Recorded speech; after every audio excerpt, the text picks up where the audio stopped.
गुरु प्यारी साध संगत जी, आप सभी को प्यार भरी राधा स्वामी जी। संगत जी, हमारे द्वारा की गई सेवा का फल हमें अवश्य मिलता है। सद्गुरु कहते हैं, सेवा करके हम अपने कर्म काटते हैं, लेकिन उसके साथ साथ भजन सिमरन करना, नाम की कमाई करना भी बहुत ज़रूरी है। यह साखी भी एक ऐसी ही बीवी की है जो कि गैर सत्संगी थी और अपनी छोटी बहन के कहने पर जब वह सेवा पर गई, उसके बाद ऐसा क्या हुआ जो ये वहाँ पे अब पक्की सेवादार बन चुकी है। साथ संगत जी, इस गैर सत्संगी की छोटी बहन एक सत्संगी है और इन दोनों बहनों की शादी पंजाब के लुधियाना में अलग अलग परिवारों में हुई थी। जो छोटी बहन का ससुराल था वो शुरू से सत्संगी था, तो छोटी बहन ने भी नामदान ले लिया और ये भी उसी रंग में रंग गई और वह भी सेवादार बन गई और वह अपनी सास के साथ डेरे जाया करती थी। लेकिन एक बार इसकी सास की तबीयत ठीक नहीं थी और वह डेरे नहीं जा पा रही थी, तो इनकी सास ने कहा कि चलो इस बार आप अपनी बहन को डेरे ले जाओ। तो अपनी सास के कहने पर इस बहन ने अपनी बड़ी बहन को फ़ोन किया और किसी तरीके से उसको अपने साथ डेरे चलने के लिए मना लिया। जब यह दोनों डेरे जा रहे थे तो बड़ी बहन ने इनसे पूछा कि वहाँ क्या तुम्हारे गुरु का सत्संग है। तो छोटी बहन बताती है कि नहीं, मैं तो वहाँ सेवा करने जा रही हूँ और इस बस में सभी लोग जो बैठे हैं ये भी सेवा के लिए ही जा रहे हैं। तुम चिंता मत करो और घबराओ मत। तुम वहाँ पर कोई भी काम मत करना और ना ही तुमसे कोई ज़बरदस्ती सेवा करवाएगा। तुम वहाँ 2-3 दिन घूम फिर लेना। 2 दिन की सेवा है, मैं 2 दिन सेवा कर लूँगी और तुम घूम लेना। यह दोनों कुछ देर बाद डेरे में पहुँच जाती हैं और डेरे में छोटी बहन की सेवा लंगर घर में लगी थी और बड़ी बहन भी अपनी छोटी बहन के साथ वह लंगर घर में साथ में चली जाती है, क्योंकि वह वहाँ के माहौल से पूरी तरीके से अनजान थी, इसलिए अकेले रहना सही नहीं समझती है।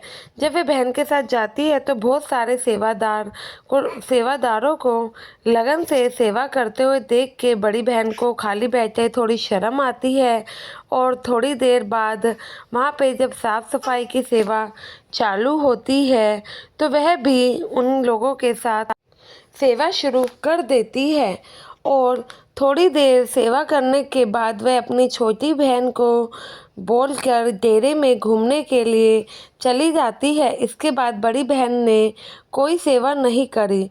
यह दोनों बहनें 2 दिन के बाद वापस आती हैं और दोबारा बड़ी बहन छोटी बहन के साथ डेरे कभी नहीं गई। लेकिन साथ संगत जी, जब तक बाबा जी ना चाहें तब तक अपनी मर्जी से भला कौन डेरे जाता है। ऐसे ही 4 महीने बीत जाते हैं। एक दिन बड़ी बहन कहीं से आ रही होती है और एक कार से उनका एक्सीडेंट हो जाता है। बड़ी बहन बहुत ही ज़्यादा गंभीर मतलब की अवस्था में पहुंच जाती है और वहीं सड़क पर बेसुध हो जाती है। आसपास के लोग उन्हें जैसे तैसा इकट्ठा करते हैं और हॉस्पिटल पहुंचा देते हैं। जब वह हॉस्पिटल एम्बुलेंस में पहुंचती है तो उनकी हालत बेहद ही बेसुध होती है, खून से लथपथ। अस्पताल में जैसे तैसे उन्हें भर्ती करवाया जाता है।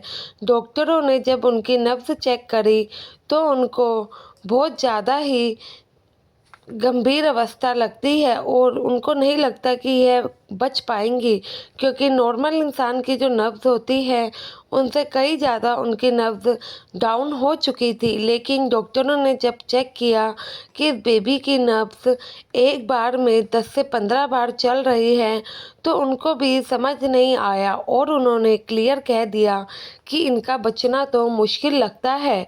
डॉक्टरों ने अपनी कोशिश जारी रखी और यह भी वह उनके परिवार को बता चुके थे कि इन्हें किसी भी समय कुछ भी हो सकता है। लेकिन जितने उनसे होता है वह कोशिश करते हैं कि वह ठीक हो जाए। लेकिन उनकी हालत ऐसी थी कि बच पाना बहुत ही ज़्यादा मुश्किल था और आईसीयू में भर्ती करने के बाद पूरे 3 दिन उन्हें आईसीयू में रखा गया। यह बीवी अपनी शुद्ध अवस्था में आई और कुछ दिन के बाद जब ये बीवी ठीक हुई, अब ना जाने इनको अचानक सेवा पर जाने की क्या सूझने लगी। इन्होंने कुछ दिन बाद अपनी छोटी बहन से वार्तालाप किया और कहने लगी कि मुझे भी आपके साथ सेवा पर जाना है। तो छोटी बहन ये बात सुनकर बहुत हैरान हुई कि अचानक इनको क्या हो गया। तो इसके बाद ये सेवा पर ऐसी जाने लगी। तो कभी कभी तो ऐसा होता था कि जब ये अकेले ही चली जाया करती थी। एक दिन छोटी बहन ने इनसे पूछ ही लिया कि भाई ऐसा क्या हो गया जो तुम अचानक इतना सेवा पर आने लग गई। तुम्हारा तो दूर दूर तक इनसे कोई लेना देना नहीं था। तो काफ़ी उसके पूछने के बाद यह बस में जब जा रहे होते हैं तो ये अपनी स्टोरी बताती है और दूसरी संगत को भी बताती है कि जब इनका एक्सीडेंट हुआ था उस दिन इनकी हालत बेहद ही ख़राब थी और ये बेसुध हो गई थी। तो इन्होंने अपने सामने काल को पाया था और वह बताती है कि मुझे ले जाने के लिए काल आया था, लेकिन काल के साथ सफ़ेद कुर्ते में एक सरदार जी खड़े थे और वह काल से कुछ बात कर रहे थे। सरदार जी का चेहरा दूसरी तरफ था तो मैं उनका चेहरा नहीं देख पाई। और यह बताती हैं कि सरदार जी की बात सुनकर मेरे तो होश ही उड़ गए, क्योंकि काल वहाँ से जाने लगा। और मैंने जब सरदार जी से पूछा कि ऐसा क्या हुआ कि जो ये मुझे लिए बिना ही चले गया, तो और यह भी पूछा कि आप कौन हैं। तो जैसे ही सरदार जी ने अपना चेहरा मेरी तरफ घुमाया, वो तो हमारे गुरु यानी बाबा जी थे। तो बाबा जी ने मुझे कहा और बताया कि उस दिन जब मैंने थोड़ी सी वहाँ पर सेवा करी थी, यह मुझे उसका फल मिला है। इतने सुनते ही मेरी वहाँ अस्पताल में नब्ज़ चल पड़ी और फिर यह बीवी सबसे पूछने लगी कि अब आप ही बताओ, बेमाने मन से उस दिन मैंने ज़रा सी क्या सेवा कर ली, इतना मुझे उसका फल मिल गया। तो मैं लगन से जब सेवा करूँगी तो वह सद्गुरु मेरी संभाल क्यों नहीं करेंगे और मुझे ना जाने क्या क्या दे देंगे। इनका अंदाज़ा लगाना तो बेहद ही मुश्किल है। बीबी की यह बात सुनकर बस में बैठी संगत और उनकी छोटी बहन सभी हैरान हुए और उसी पल अपने सद्गुरु का शुक्राना अदा करते रहे।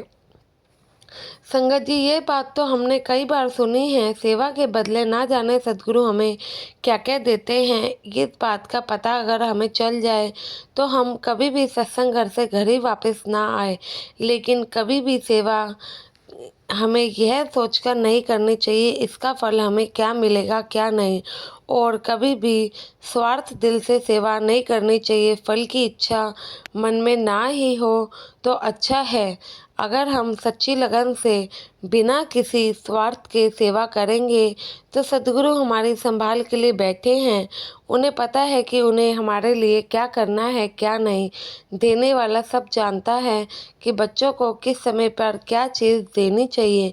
तो हमें सब कुछ अपनी डोर ही उनके हाथों में छोड़ देनी चाहिए। आशा है आपको ये साखी अच्छी लगी होगी और संगत के अपने इस चैनल को आप सब्सक्राइब जरूर करेंगे। गुरु प्यारी साथ संगत जी, राधा स्वामी जी।